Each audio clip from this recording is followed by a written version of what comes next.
அனைவருக்கும் வணக்கம். Astro mind therapy அன்புள்ளங்கள் அனைவரையும் இந்த புதிய வீடியோவில் சந்திப்பதில் பெரும் மகிழ்ச்சி அடைகிறேன். இந்த வீடியோவோட தலைப்பு வக்ர சனியின் கொண்டாட்டம் திண்டாட்டம் ஆரம்பம் அப்படிங்கிற தலைப்பில் தான் பார்க்க போகிறோம். மீண்டும் தலைப்பை சொல்கிறேன். வக்ர சனியின் கொண்டாட்டம் திண்டாட்டம் ஆரம்பம் அப்படிங்கிற தலைப்பை தான் பார்க்க போகிறோம். இது வருகிற 27/7/2026 அன்று சனி பகவான் வக்ரம் பெறுகிறார். எதுவரைக்கும் வக்ரகதியில் பயணிக்கிறார் அப்படின்னா 10/12/2026 வரைக்கும், கிட்டத்தட்ட 4.5 மாதங்கள் அவர் வக்ரகதியில் பயணிக்க போகிறார். 11/12/2026 முதல் நேர்கதியில்.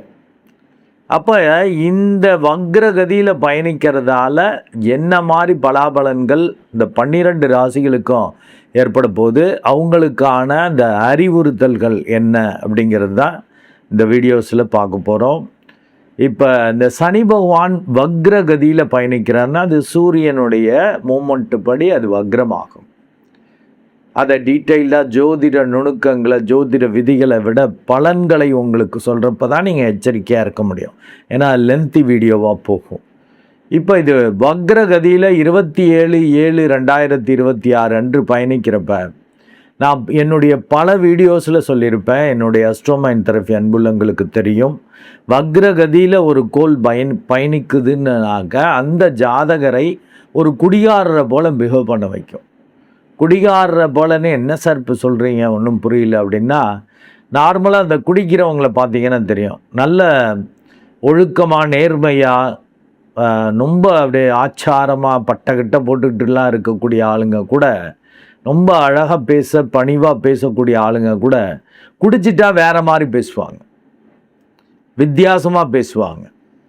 அதே இது எப்போதும் குடிக்காதப்ப ரவுடித்தனமாக அடாவடியாக திமிராக பேசக்கூடிய ஆள்கள், மோடு முட்டித்தனத்தை காட்டக்கூடிய ஆட்கள் குடிச்சிட்டாங்கன்னு வச்சுக்க சைலண்ட் ஆகிடுவாங்க. ஸோ அப்படியே ஆப்போசிட்டாக அவங்களுடைய நேச்சர் மாறுது. அதை நீங்களே பார்த்துருக்கலாம். அதே போலவே இந்த சனி பகவான் வக்ரம் பெறப்ப, இந்த சனி பகவான் உங்கள் ராசி உங்கள் லக்னத்துக்கு யார், அவன் என்ன மாதிரி வேலையை செய்யக்கூடியவன், உங்களுக்கு நட்புக்கோளா பகைக்கோளா, அதாவது உங்களுக்கு பிரச்சனைக்குரியவரா இல்லை நல்லது பண்ணக்கூடிய நிலைமையில் இருக்காரா, இதெல்லாம் அனுசரித்து தான் அந்த பலாபலன்கள் ஏற்படும். அப்போ அதில் வக்ரம் பெறப்ப என்ன நடக்கும், இயல்புக்கு மாறாக நடக்கும். இப்போ மேஷத்தை ஃபஸ்ட்டு எடுத்துக்கிறோன்னா அதில் 12ஆம் இடத்துல சனி பகவான் பயணிக்கிறப்ப விரய சனிம்பாங்க. நார்மலாக விரயங்களை கொடுக்கும், அதுக்கு அப்படியே மாறாக வரும். அது போல தான் இப்போ சிம்மத்துக்கு பார்த்திங்கன்னா அஷ்டம சனி. எப்போதும் எதிர்பாராத கண்டங்கள், முறிவு, பிரிவு, ரொம்ப பயமாக இருக்கிறது, எல்லாத்தையும் இழந்து நொந்து போய் இருக்கிற மாதிரி இருக்கிறது, அப்படிலாம் சோதனைகளை அது சனி பகவான் கொடுப்பார். இப்போ வக்ரம் பெறப்ப இந்த 4.5 மாதங்கள் அவர் லீவ் விடுறார் இந்த பிரச்சனைகளுக்கெல்லாம். அதே போல தான் வைஸ் வர்சா நல்லது பண்ணக்கூடிய இப்போ ரிஷப லக்னம் ரிஷப ராசிக்கு 11ஆம் இடத்தில் அந்த பூர்வ பாக்கியாதிபதியாக வரக்கூடியவர் இருக்கிறப்ப அபரிமிதமான லாபங்கள், தொழில் வேலை ரீதியாக தர்மகர்மாதிபதி யோகங்களை அவர் வெளிப்படுத்துவார். பெரிய அளவுக்கு அதன் மூலம் லாபம் பாப்புலாரிட்டியோடு கிடைக்கிறது. இப்படிலாம் பண்ணிகிட்டு இருந்திருப்பார். இப்போ வக்ரம் வர்றப்ப அதுக்கு மாறாக இருக்கும். யாரெல்லாம் மதித்தாங்களோ அவங்க வித்தியாசமாக பிஹேவ் பண்ணுறது, எதன் வழியாலாம் பெரிய அளவுக்கு லாபங்கள் வந்துச்சோ அதெல்லாம் தடைபடுறது, சற்று குழப்பமாகுது, பயந்து போகிறது. ஏன்னா இப்போ குடிச்சிட்டிங்கன்னா, இப்போ நார்மலாக இருந்தீங்கன்னா ஸ்டடியாக இருப்பீங்க. குடிச்சிட்டிங்கன்னா குடிகாரர்கள் நடக்கிறதே ஒரு மாதிரி நடப்பாங்கல்ல, மூளை சட்டுன்னு வேலை பார்க்காதுல்ல, வித்தியாசமாக வேறு வேலை பார்க்கும். குடிக்கிறதுக்கு முன்னாடி ஏதாவது பழிவாங்கும் உணர்வுகள், பிரச்சனைகள், இல்லை சந்தோஷ உணர்வுகள் என்ன இருக்கோ அது அப்படியே ஸ்டாக்னண்ட்டாக நின்றுடும். குடிக்கிறதுக்கு முன்னாடி அவன் மோசம் பண்ணிட்டான், அவனால தான் குடிக்கிறேன், அவன் எனக்கு இது பண்ணிட்டான்னா குடிச்சு விட்டு அவங்கள்ட்ட போய் ஆட்டோமேட்டிக்காக அவங்கள அறியாமல் வம்பளக்கிறது, பிரச்சனை பண்ணுறது. ஏன்னா மூளை அதுக்கு முன்னாடி உள்ளதோடு நின்றும். அதை போல தான் இந்த சனி பகவான் இப்போ வக்ரம் பெறப்போ ஒரு குடியாடுற போல் பிஹேவ் பண்ண வைப்பாருங்கிறப்ப, யாரெல்லாம் இந்த சனி பயிற்சியால் நெகட்டிவெல்லாம் அனுபவிச்சுட்டு கொண்டிருக்க அனுபவித்து கொண்டிருக்கிற அத்தனை ராசிகளுக்கும் சற்று லீவு, பிரச்சனையிலேருந்து கொஞ்சம் விடுபாடு இருக்கும். எதெல்லாம் பிரச்சனையோ அதெல்லாம் கொஞ்சம் நல்லதாக மாறும். இது பிரச்சனைன்னு நினச்சது பிரச்சனையாக இருக்காது. ரொம்ப கேஷுவலாக அதுக்காக பிஹேவ் பண்ணவும் முடியாது. பிரச்சனைலாம் லீவுனா 4.5 மாதம் லீவா சார், விரையச்சனி வேலை பார்க்க மாட்டாரா, அஷ்டம சனி வேலை பார்க்க மாட்டாரா அப்படின்னா ரொம்ப ஓவர் கான்ஃபிடெண்ட்டாக பண்ணிங்கன்னா ஆப்பு வைப்பார். அவர் சனி பகவான் நீதிபதி போன்று. ஓவர் கான்ஃபிடென்ட்டில் சரியாயிடுச்சு இப்போ அஷ்டம சனி, இன்னுமே நம்ம பழையபடி பந்தா விடலான்னாக்கா அடிப்பார். அதாவது நீங்கள் ரொம்ப திட்டமிட்டு எதிர்பார்த்து செய்கிறது சொதப்பும், பயந்துக்கிட்டே செய்கிறது ரொம்ப நல்லா இருக்கும். இந்த வித்தியாசத்தை தெரிஞ்சுக்கிட்டிங்கன்னா ரொம்ப நல்லது. இந்த 12 ராசிகளும் நான் சொன்ன இந்த 27/7/2026 முதல் 10/12/2026 வரைக்கும் நல்லா மெடிடேட் பண்ணிக்கோங்க. அந்த தான் விழிப்புணர்வு வரும். ஏன்னா இதுவரையில் கஷ்டப்பட்டுக்கிட்டு இருந்தவங்களுக்கு, அவமரியாதையை சந்தித்து கொண்டிருந்தவர்களுக்கு கொஞ்சம் மரியாதை கிடைச்சது தலைகால் புரியாது. கொஞ்சம் வரவும் தலைகால் புரியாது. பழைய குருடி கதவு திரடின்னு பண்ணுவாங்க. மெடிடேட் பண்ணிட்டா அந்த சமநிலை இருக்கும். இது எல்லாமே டெம்பரவரி தான். இந்த வக்ரம் பெற்ற கோள் குடிகாரரை போல் பிஹேவ் பண்ண வைக்குங்கிறப்ப சரியாக புரிஞ்சுக்கங்க. இயல்புக்கு மாறாக பிஹேவ் பண்ண வைக்கும். அவன் கெடுதல் பண்ணுறவன் இப்போ நல்லது பண்ணுவான். எந்தெந்த ராசிகளுக்கு கெடுதலாக இருக்கிறதோ அதை புரிஞ்சுக்கணும். நீங்களும் உங்களை இந்த சமநிலையில் இருந்தால் தான் அந்த கண்ட்ரோல் கிடைக்கும். இல்லாட்டி இதுவரையில் கஷ்டம் இருந்தது இப்போ கொஞ்சம் விலகிறப்ப சரியாயிடுச்சு பழையபடி ஆகும்னு செய்யலான்னு பண்ண முடியாது. ரொம்ப கான்ஃபிடெண்ட்டாக செஞ்சிங்கன்னா சொதப்புன்னு இருக்கேன் பாருங்க. பயந்துக்கிட்டே செய்கிறது ரொம்ப நல்லா இருக்கும். அதனால் ஒரு சமநிலையில் இருந்துக்கலாம். நம்ம செய்கிறத செய்வோம், கடவுள் கொடுக்கறது வாங்கிக்குவோன்னு செய்கிறப்ப இந்த வக்ரசனியால் இதுவரையிலும் பாதிப்பை அடைந்து கொண்டிருக்கிறவர்கள் சற்று ரிலாக்ஸ் ஆகி நன்மைகளை அடையக்கூடிய வாய்ப்புகள் உண்டு. இதுவரையிலும் ரொம்ப நல்லது, லாபங்கள், பெரிய அதிர்ஷ்டங்களை அனுபவித்து கொண்டிருந்தவர்கள் இந்த வக்ரகதியில் சற்று நிதானத்தை கடைபிடிக்கலைன்னா ஆழந்தெரியாமல் காலை விட்டு மாட்டிக்கிற மாதிரி ஆகிடும். கொஞ்சம் கவனமாக இருக்கணும். இனி நம்ம அந்த 12 ராசிகளுக்கும் தனித்தனியாக எப்படி இருக்குது இந்த வக்ரசனியின் பலாபலன்கள், அவங்களுக்கான அறிவுறுத்தல்களை பார்ப்போம்.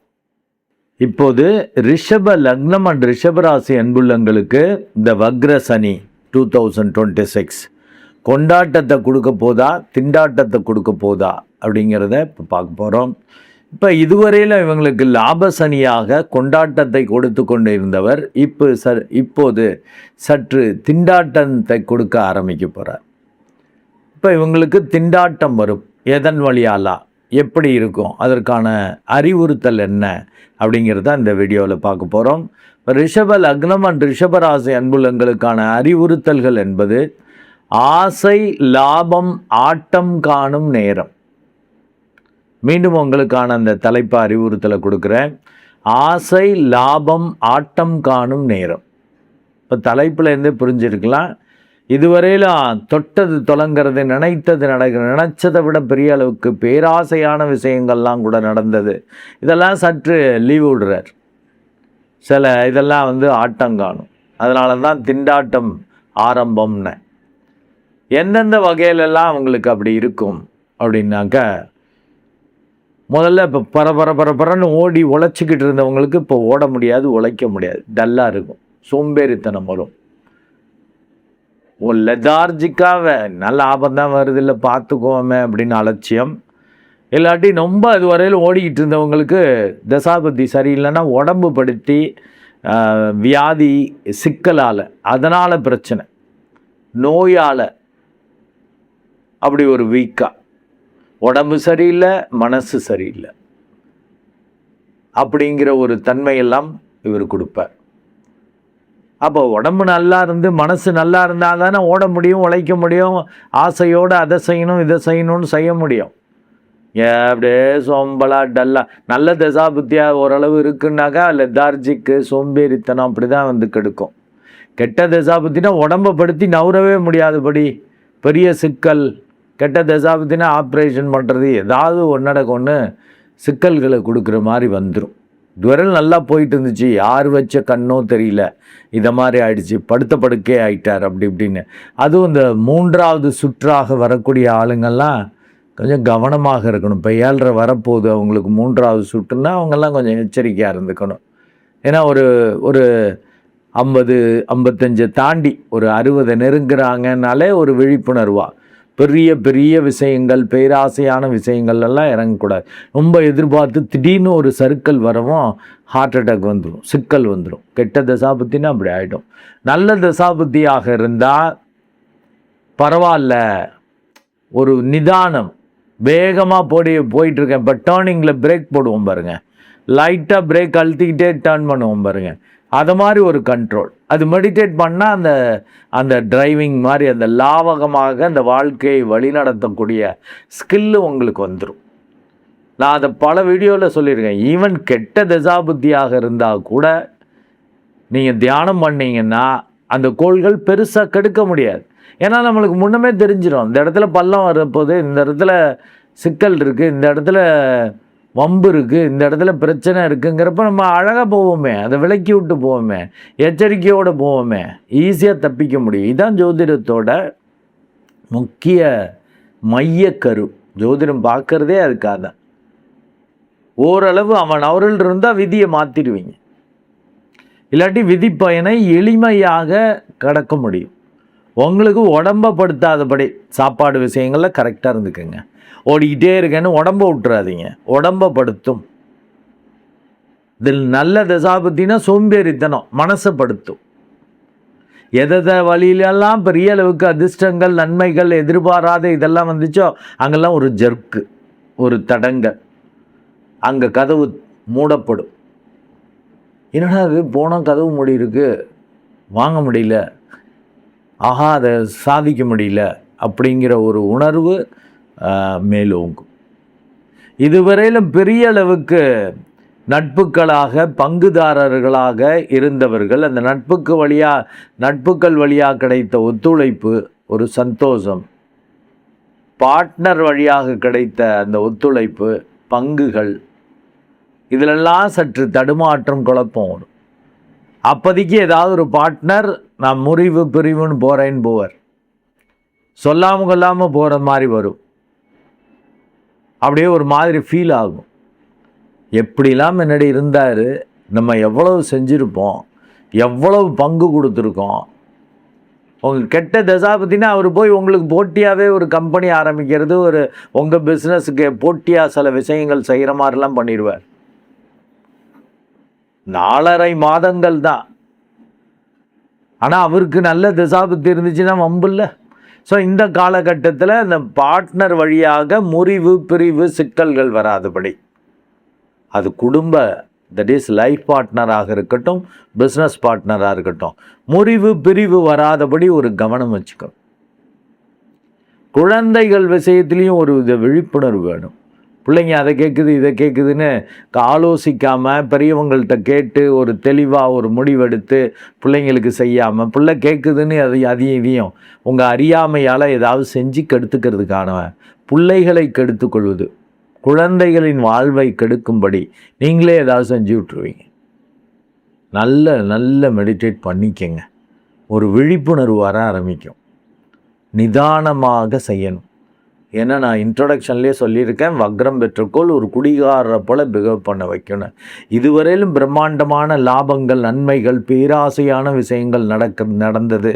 பெரிய ஆர்டர், பெரிய அளவுக்கு பங்குதாரர்கள் வழியாக நன்மைகள், பெரிய அளவுக்கு அப்படி ஒரு நினச்சதெல்லாம் நிறைவேறிச்சு, தொட்டதெல்லாம் தொடங்குனுச்சு அப்படின்னு சொல்லக்கூடிய நிலைமையில் இருந்தவங்க இப்போ அதிலெல்லாம் தடை வரும், பிரச்சனைகள் வரும், சிக்கல் வரும். அதை எதிர்நோக்கிறதுக்கு மனசு சமநிலையில் வச்சுக்கணும். நல்ல மெடிடேட் பண்ணிட்டீங்கன்னா அந்த விழிப்புணர்வு வந்துடும்.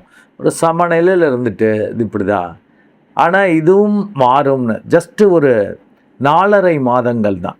11/12/2026 அப்புறம் நேர்கதியில் பயணிக்க ஆரம்பிப்பார். மீண்டும் நல்ல லாபங்களை கொடுப்பார்.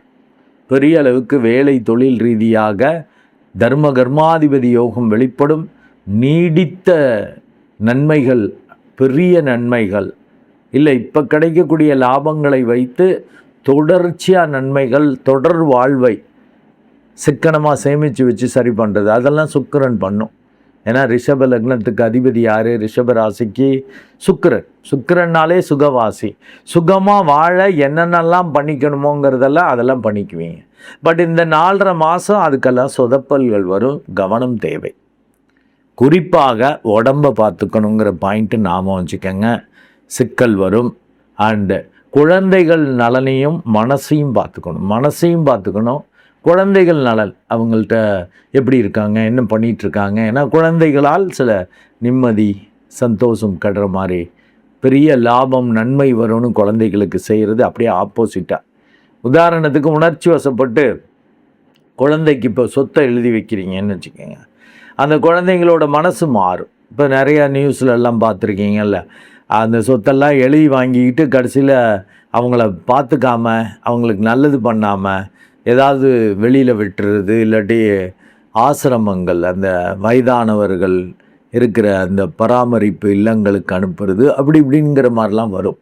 இந்த இடத்துல கொஞ்சம் விழிப்புணர்வு, ஏதோ பெரிய அளவுக்கு காசு இருக்குது பெருசாக இருக்குன்னு இப்போ உணர்ச்சி வசப்பட்டு இந்த 4.5 மாதம் குழந்தைகள் வழியாகவும் பெருசாக ரிஸ்க்கு, பெருசாக யோசனைகள், பெருசாக ஏதாவது பெரிய திட்டமிடுதல் அதெல்லாம் வேண்டாம். அது சற்று சுணக்கங்க வரும். யாருக்கிட்டையும் முறிவு பிரிவு வராதபடியும் விழிப்புணர்வோடு நடந்துக்கணும்.